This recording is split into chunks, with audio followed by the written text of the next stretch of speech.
안녕하세요. 꽃내심터 성도 여러분, 행복한 안식일입니다. 굉장히 오랜만에 꽃내교회 단상에 이렇게 쓰게 되었는데요. 그래서 많이 긴장되고 떨리지만 성도님들께 정말 은혜되는 시간이길 기도합니다. 제가 마린스에 다닌 지 벌써 2년 정도의 시간이 지났습니다. 고등학교 1학년 때 갔는데 벌써 고3인 졸업반을 앞두고 있어서 그런지 하루하루가 정말 소중하고 중요한데요. 남은 6개월을 남기고 지난 시간들을 돌아보며 제가 겪었던 일들과 그 안에서 경험한 하나님을 이 시간 성도님들과 함께 나누어 보려고 합니다. 행복하고 편안한 삶 속에서 하나님을 찾고 만나면 얼마나 좋을까요?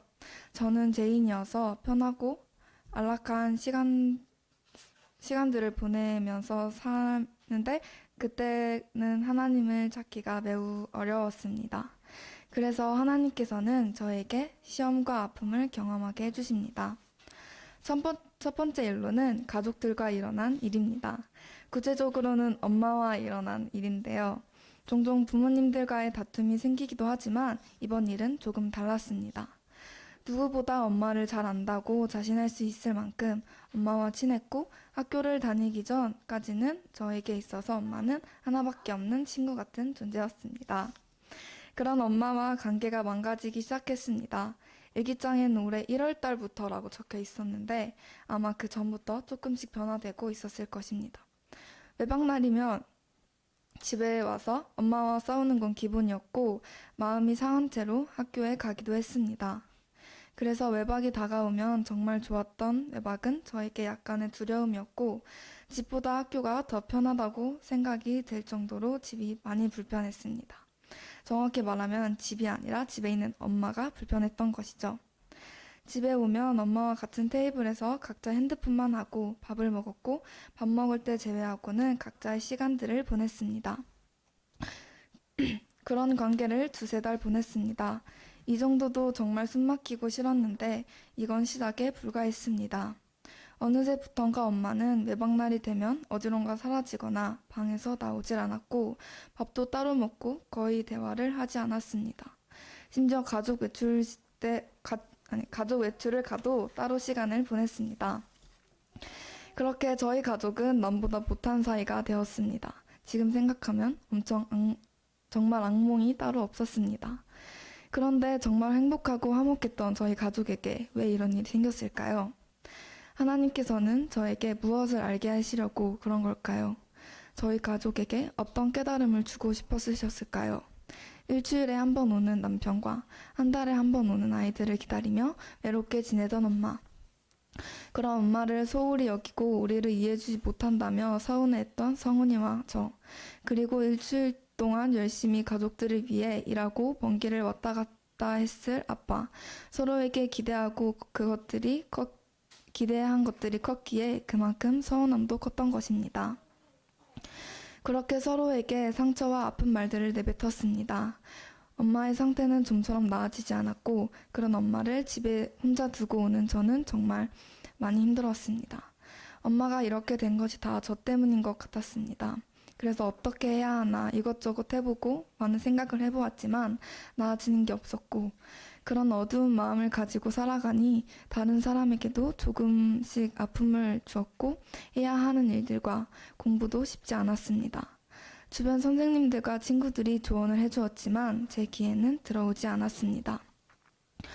어디서 잘못된 걸까 아무리 머리를 굴려봐도 답은 나오지 않았습니다. 그런데 한날 저는 아빠에게 엄마의 상태를 물어보기 위해 전화를 했습니다. 대화 내용이 기억이 나진 않지만 딱 한 가지 기억에 남는 말이 있었습니다. 그 말은 제 마음을 우르르 무너지게 했는데요. 그 말이 어떤 말이었을까요? 혹시 홍 지사님 아시나요?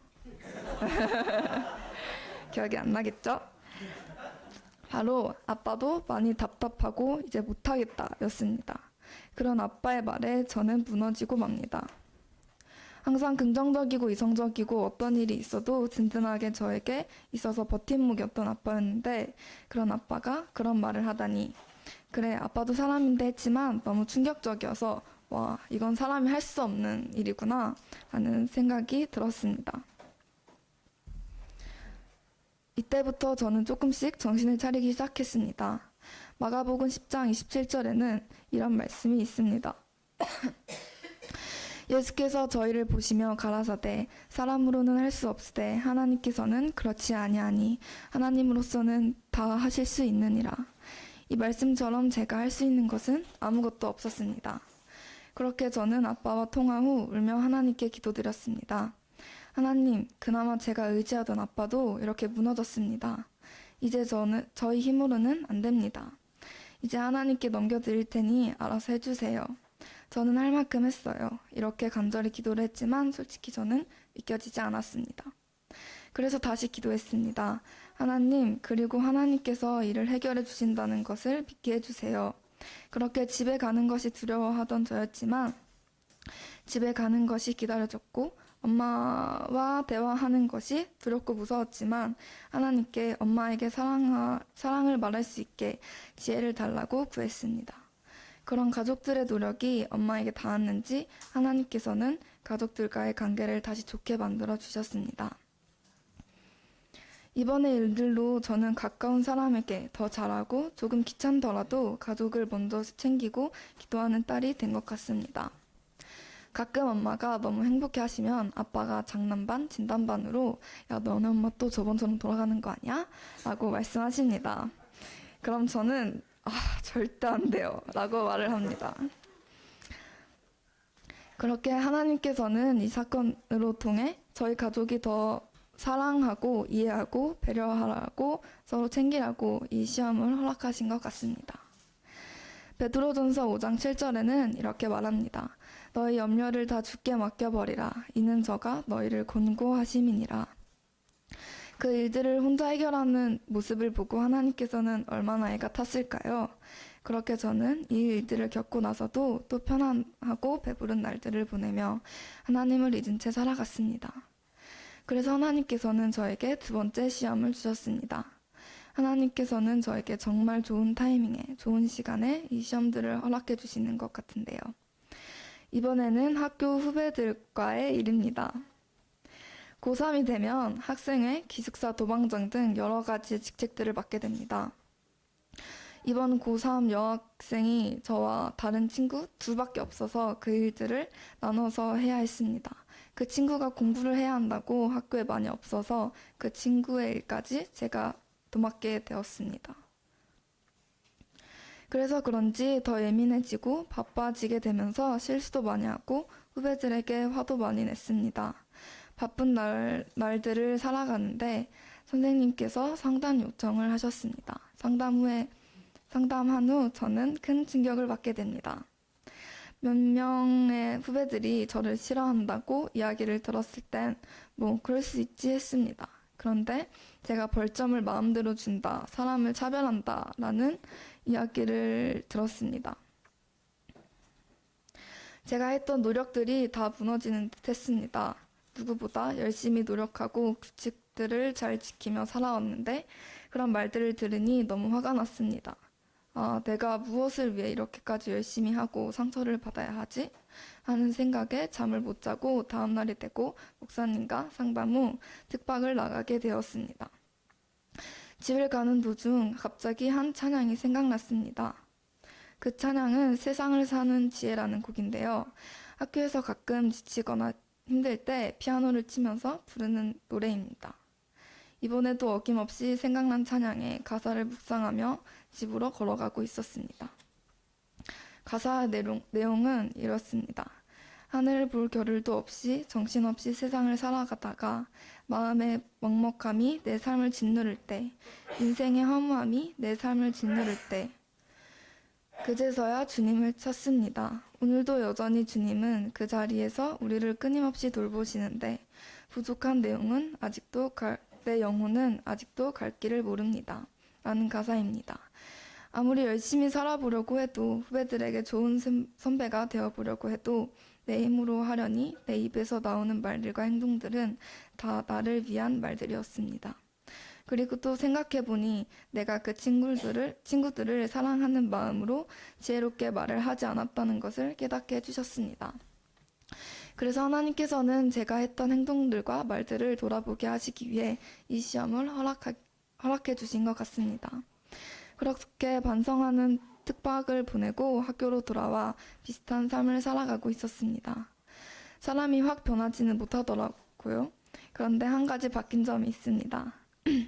제가 특별히 미워하고 싫어하던 친구가 있었는데 한동안 그 친구를 위해 열심히 기도했지만 나아지는 기미가 보이지 않고 계속 부딪혀 저는 그 친구를 절대 사랑할 수 없겠다고 생각했습니다. 그런데 이 일을 통해 저는 많은 반성 후 하나님께 제 힘으로 사랑할 수 없으니 하나님께서 사랑할 수 있는 마음을 달라고 구했고 그 친구가 실수하고 잘못했을 때 저가 지혜롭게 잘 알려주고 말할 수 있도록 해달라고 했습니다. 이 기도를 꾸준히 하고 나니 시간이 지나고 저도 모르는 사이에 하나님께서는 그 친구를 사랑하는 마음을 주셨습니다. 가끔 하는 행동들을 하지만 그래도 그 친구를 위해 더 열심히 기도할 수 있었습니다. 하나님께서는 성경을 통해 이렇게 말씀하십니다. 무엇보다 열심으로 서로 사랑할지니 사랑은 허다한 죄를 덮느니라. 베드로전서 4장 8절. 사랑은 정말 놀랍고도 위대한 것 같습니다. 그만큼 하기도 어려운 것이 사랑인 것 같습니다. 하나님께서는 저에게 잊지 않으시고 끊임없는 사랑을 주십니다. 그것 또한 저를 위한 일이겠죠. 이런 경험들을 통해 많은 것들과 교훈들을 배우지만 죄인인 저는 여전히 편안해지고 행복하면 또 하나님을 잊은 채 살아갑니다. 그래서 저희는 항상 하나님이 필요합니다. 과연 해결이 될까 했던 일들을 하나님께 맡기니 해결이 됐고 절대 사랑할 수 없을 것 같던 친구를 사랑하게 되었듯이 우리는 많은 시험과 일들을 마주하지만 우리의 힘으로가 아닌 하나님의 지혜를 구하고 힘을 구해야 합니다. 우리의 힘으로 되는 일은 아무것도 없기 때문입니다. 저는 시험과 아픔들이 있을 때 기도하고 맡길 수 있는 하나님이 있어서 참 감사합니다. 너희 중에 누구든지 지혜가 부족하거든 모든 사람에게 후히 주시고 꾸짖지 아니하시는 하나님께 구하라. 그리하면 주실 것이라. 야고보서 1장 5절. 이 말씀처럼 2026년 남은 6개월 동안도 우리 모두가 자신의 힘이 아닌 하나님의 지혜를 구하며 살아가는 꽃내심더 성도님들과 제가 되길 기도하며 특장 들으시고 저의 부족한 간증을 마치겠습니다. 감사합니다.